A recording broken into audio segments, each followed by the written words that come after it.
প্রায় 4 মাসের টানা আন্দোলন শেষে অবশেষে মিলল কাঙ্ক্ষিত সিদ্ধান্ত। তাই বাঁধভাঙা উল্লাসে মাতোয়ারা দক্ষিণ কোরীয়রা। মাহেন্দ্রক্ষণের মুহূর্তে অনেকেই আটকে রাখতে পারেননি চোখের পানি।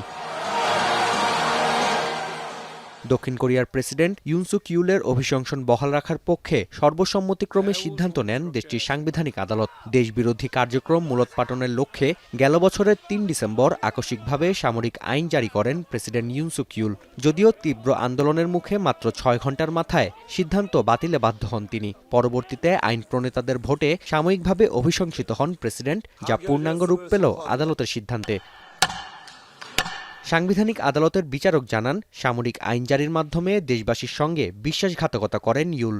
এছাড়াও মানবাধিকার লঙ্ঘনের পাশাপাশি আইন প্রণেতাদের পার্লামেন্টে প্রবেশে বাধা দেওয়ার মতো ঘৃণিত কাজের পেছনে প্রেসিডেন্টের দায় খুঁজে পেয়েছেন আদালত। তাই সাংবিধানিকভাবে প্রেসিডেন্ট হিসেবে দায়িত্ব পালনের যোগ্যতা হারিয়েছেন তিনি।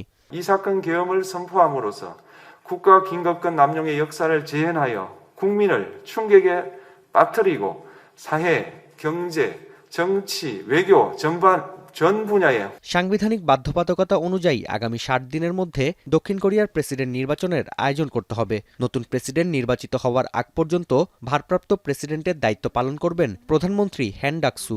주권자인 국민 여러분의 뜻을 받들어 헌법과 법률에 따라 다음 정부가 차질 없이 출범할 수 있도록 자기 대통령 선거 관리에